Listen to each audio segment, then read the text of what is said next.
by the driver of the Odyssey. Battery, thank you. Team Penske Chevrolet. Scott McLaughlin comes home with the second win of the season. Led 45 of the 80 laps. Again, second win of the season, second of his career, obviously. 288 now for Team Penske in the IndyCar Series. It is also their record 12th win here at Mid-Ohio Sports Car Course. You started towards the front, stayed up front. Tell us about your day. Congratulations. Yeah, thanks, Dave. Yeah, amazing day. Obviously, our plan was to just slot into P2 if we could. Best case off the start. Best case was to get ahead of Pato, but our worst case was to slot in behind him and just get into it. And I felt pretty good. Felt pretty strong straight away. And then I think we lost the balance towards the end of the race a little bit. The car wasn't as nice those last few stints, even though we were leading, but had thankfully had enough to hold off Alex there. And it was some pretty tense restarts and defending and doing bits and pieces. But really proud of everyone. The car's been awesome. We've had promise of top fives and bits and pieces, but we just haven't put it together. And to finally put it together, two good races. Had Road America P7. Today winning the race. It's a really proud moment for us all. You had to deal with a couple of restarts, and obviously that was an ideal time for others to make a pass or try to move towards the front. How nerve-wracking was that for you? Yeah, it was nerve-wracking, but at the same time, I've been working for this. I've been studying this. Trying to get better and better on restarts. My cold tire pace is a lot better than it used to be. Feel a lot more comfortable with the car and being able to maximize the car and cold out laps, cold restarts. It was difficult when Alex was on red tires behind me, but thankfully, held on there, and then we were able to build a gap similar to what we did on the black tires. So, I feel really, really, really proud. Everything we're learning, I'm still building. I'm still, soaking everything up like a sponge, but really proud of, where we're at right now in my development. All right, for those of you on Zoom, go ahead and let us know. Hit your virtual raised hand button. We'll get to you in a matter of moments. We'll begin, though, with questions in person with Jennifer Fryer. Hey, congratulations, Scott. I got to see Wayne and Diane out there. Wayne said he had to keep it calm because he noticed a camera on him, but he said they were very nervous, very thrilled to see a win. Just how does that feel to all be together? Oh, it's awesome. It's not just to be together, it's just to win with them here. It's just, that's the coolest thing. Even in Australia, I didn't really win with them a lot in Australia. It's been a while since they've been. I think the last win I had was the Bathurst 1000 in 2019. So, with them in town. So, really excited to have them here. And it just means so much. They're the people that shape me as a person. And to have them here with me and my wife and Charlotte and just hanging out. And it's been a cool couple of months. We're definitely. I'm probably giving him a few more grey hairs, but it's part of the development of everything, and I'm really proud to win in front of them, win in front of Mum, I just wish Carly was here. Carly's not here, so she said, "Should I not come anymore?" And I said, "No, you come because you're here at St. Pete, so it should be all right." One, were you surprised that he was able to stay calm because he's normally like? I try and zone him out. I mean, he's like a butterfly. He might fly, he might not. He just chills out and does his thing. And that's probably the worst analogy for my old man. But look, he's just who he is, and I'm very proud of him to be my dad. And he said that I know that it means a lot for all of you to win, but he said that you guys hadn't talked about it because he didn't want to put that pressure on you to do that. Yeah, but every time I roll out to qualify, he goes, "Pole's acceptable." So he can say that all he wants, but there's always a bit of pressure from Mum and Dad. But they ask a lot of me, not only as a athlete, but as a person. And I put down a lot of how I've been brought up because of them and how hard they were on me, and to accept defeat, to accept adversity, to accept victory in the right ways. And I'm really just, it's just amazing, just this journey doing it together. Tim, try that mic. Make sure you turn it on. I don't know what was ever. Scott, the restart there where Alex got up next to you, and all of a sudden there's a yellow. As you look back on it now, was that the moment in the race when, he made his move, it didn't work, and really never made another one? Yeah. One thing, each restart I learned something, and I knew where he was strong, where he wasn't, where I was strong, where I wasn't. And it just sort of made me figure out a few spots. That was definitely a restart that wasn't ideal for me, but I would have been surprised if Alex had got past me at that corner regardless. Yeah, I was driving him pretty deep, and yeah, he was on my outside. So yeah, but thankfully, I was able to learn and continue to build, and that's all part of it. Yeah, and the other thing, I was talking with Tim Cindric down there on pit road afterwards, and bringing you up and the way you came up, and like you said, the Bathurst 1000. That's just another. But you know what I mean. You cut your teeth down there, and this is just a matter of you becoming more and more at one with your race car here. I mean, that's his sense of it. But can you put that into words? How much more comfortable you feel in that car at moments like that than you did a year ago? Oh, it's night and day. Even my experience in terms of what I want from the car, what I'm asking from the team, what I want from the car, and a pit stop, wing changes, whatever. I'm a lot more assertive now. Assertive now with what I want. I'm a lot more assertive with where I'm going to go. I'm not second guessing what I'm doing. I'm just, this is what it's going to be, and so be it. It's like I'm super proud of where we're going and my development, like I said, and I think we can continue to push, and I think it's been building. At the end of the day, I feel like since we had Barber and then we went to Indy and we were basically leading that race, and then obviously slick tires didn't work in the wet, and basically every race since then I've been there or thereabouts. Indy crashed when I was in a good spot, not going to win the race, but a good spot for points. Every race since then we've been in a spot to be top 5 or top 8, and we've converted it the last 2 races, and that's what we're going to continue to do if we want to get back into this fight. Thank you. Chris? Scott, what was the most difficult part of keeping Alex behind you like that? I think when he was on red tyres and I was on basically fresh black tyres, had no temp in them, and that was really difficult. If anything, I was thankful for the second yellow that we got when I was on the black tyre, because I was able to almost build pressure a little bit there and then get a feel for what it was going to be like. And then it was just a matter of just putting it together for the next couple of restarts and like I said, learning from my mistakes.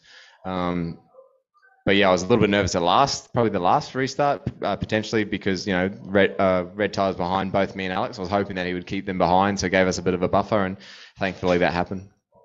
This is also, you've said before you're your own biggest critic, but do you think that you maybe need to lay off on yourself a little bit, that you've won again? Nah. I'll just keep, I'm very competitive.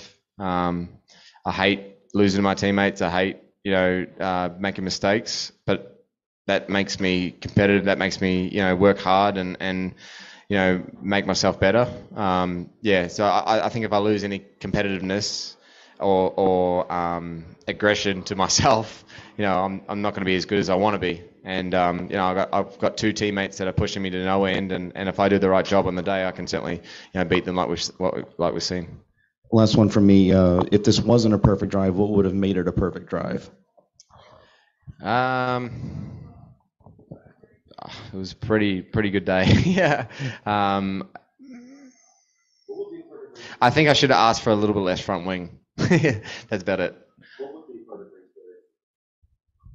Pole, lead every lap. But yeah, I don't know. There's always going to be bits and pieces. I might not be able to tell you now whether it was a perfect race or not, but I think I'll I'll debrief this hard with Ben and we'll figure it out. There's going to be points during the weekend that I could have done. You know what? No, what was preventing it was my first restart behind Alex leading the race. It was a terrible restart, and I went too early, and I shouldn't have done that. So looking back on it now, I shouldn't have done that, and that's what stops it from being a perfect day. I love he's getting excited. He is getting excited. Jumpy trucks are going. I love how hard you are on yourself, but to think back to a year ago, things weren't going exactly the way you'd want to in your rookie year, and your development has been something pretty special. I would say. Yeah, look, it's I think it's just all about just belief. Believing in what you can do, going back to the basics, and just trusting your feel, trusting what got me here was what I should just go back to and just trust, and that's certainly what I've done, the last 6 months, last 8 months, and I'm just super pumped it's happened. Question? Nope. Sorry. Anyone else in person? We have one in the back. Kayla. Yeah. So, you mentioned that you tend to be like more self-critical. So, did having your family here cause you to be like harder on yourself, or was that just like an additional source of motivation? Or Yeah, it's probably more so just an additional source. I think I get my competitiveness. I get my, I guess your harshness on myself from my old man and mum. Mum was pretty strict with me as well with schoolwork, and then dad was pretty strict with me just with work ethic, and making sure that I was, working hard on everything. But having them here, they know, when to give me space, when not to. It's just been nice to be able to just hang out, watch a movie with mum and dad. I haven't been able to do that for a while, so it's been awesome. thank you. Others in person. We'll take some from Zoom, but I do want to bring up the People Ready Force for Good Challenge continues, even though your teammate won the grand prize at Road America, $10,000. I forget your charity. Oh my God. Memorial Sloan Kettering. There we go. Cancer Center. Yeah. Very close to our heart. My wife's family heart, especially. So I'm excited to add another 10 grand to them, and if we can restart the 1 million, that'd be pretty cool. But it's all right. I was going to say, if Texas maybe would have gone a little differently. I know. Then okay. Yeah. Enough of that. Probably would have won it today. Yeah, exactly. Yeah. Right. But What an idiot. That's what's making it not a perfect day. I screwed up Texas. Let's take a few off Zoom. Jack Binion from the race. Jack, go ahead, sir. I guess kind of on that note, Scott, you're the second person to win multiple races this season. So it's just you and Joseph who've won more than one race this season. I just wondered if you've talked a bit about, allowing yourself to sort of, enjoy this experience, but have you actually settled down and thought about and had pride in what you've been able to achieve based on, taking those 2 wins and your kind of development where you are now? Yeah, no, look, absolutely. I sort of I'm privileged to be able to compete against Will and Joseph as teammates and see their data, and it allows me to develop better. That they're absolutely at the top of their game. They've been at the top of their game for a long time, and I'm able to rebound off them. I mean, just yesterday before qualifying, Joseph was really the one that said, "Hey, you should maybe go back to your old setup because you look stronger on that and whatever." And we actually ended up doing that, and that's what happened.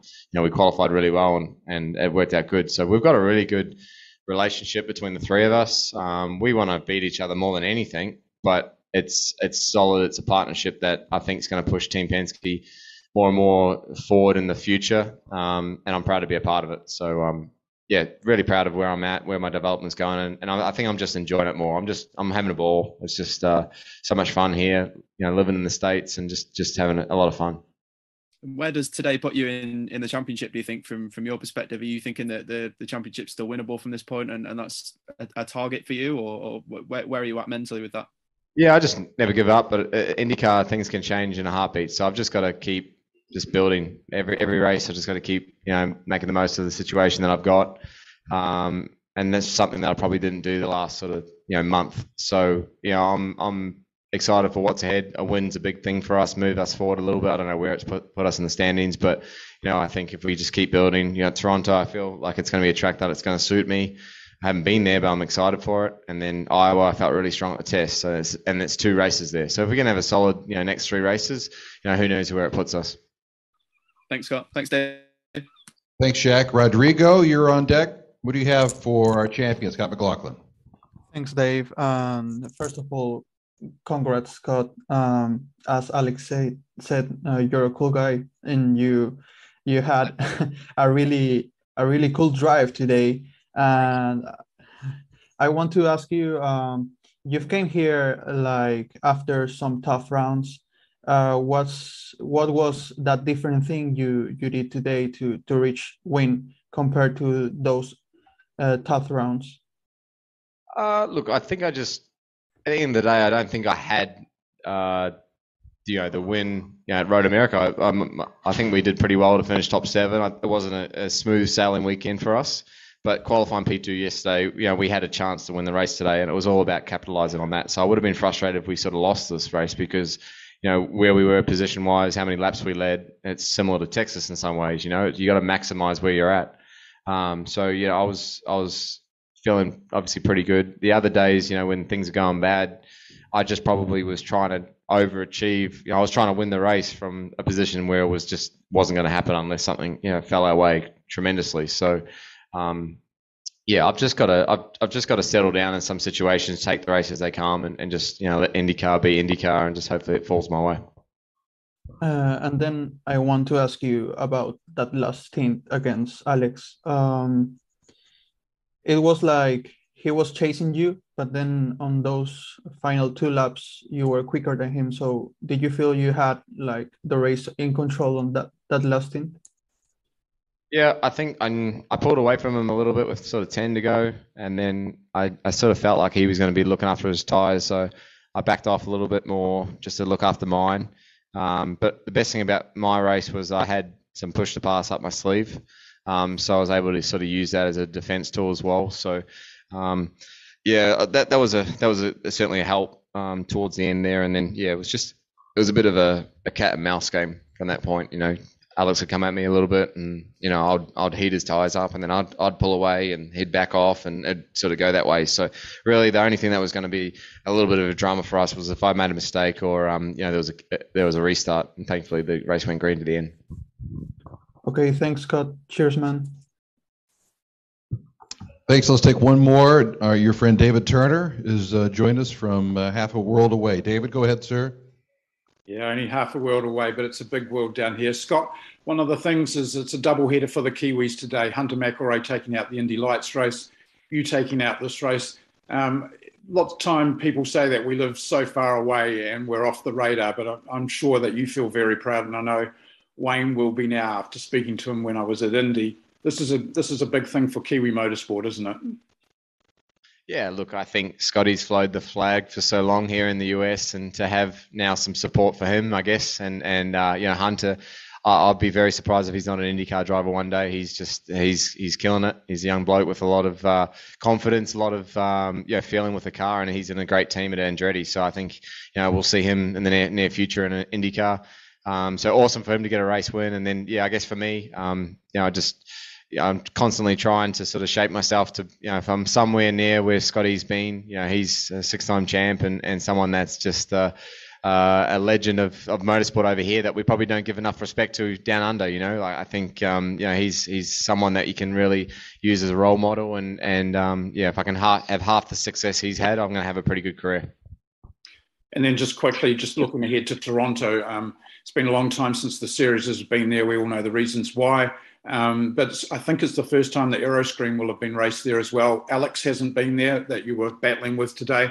How much of a level playing field does that make that for you, being a first-timer at Toronto? Yeah, it's going to be interesting, I guess. Yeah, absolutely. We haven't been there, like with the Aeroscreen and a few things, and Team Penske's, always pretty good there. But yeah, I've really got a nice sort of street race package. I feel like our car's handles really good for car 3, and I'm confident to head there and learn the track pretty quickly and just get on with it. It's going to be a tough weekend, probably tougher than most street tracks, just because I haven't been there before. But for sure, there's going to be a level playing field in some ways within a number of people that are up the front in the championship. So yeah, we'll see where we're at. Well, congratulations on today. Great for you. Great for your new sponsor. First time on board. You seem to be able to do that as well. So big plug for them. But from everyone down here in New Zealand, well done. Congratulations. Thanks, Dave. Cheers. Thanks, David. We want to keep it moving. We have one more here in person. Follow up on that question. From afar, watching Scott Dixon do what he's done in IndyCar, and then now coming here, did that change your appreciation for how difficult it is in this series and for what Scott's done? Yeah, I think my appreciation of what he's done and what he's achieved is just, he's a legend of the sport, and someone that, I'm very privileged to race against, in his era, him, Elio. I think, those couple of guys, even Tony Kanaan, guys like that have been around here for a long time, and being able to race them is a very cool thing. And,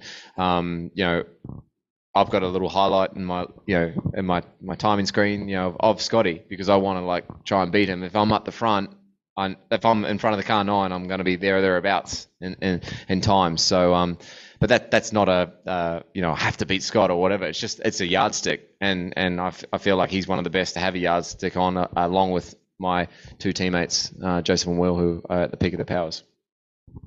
Go ahead, Tim. Yeah,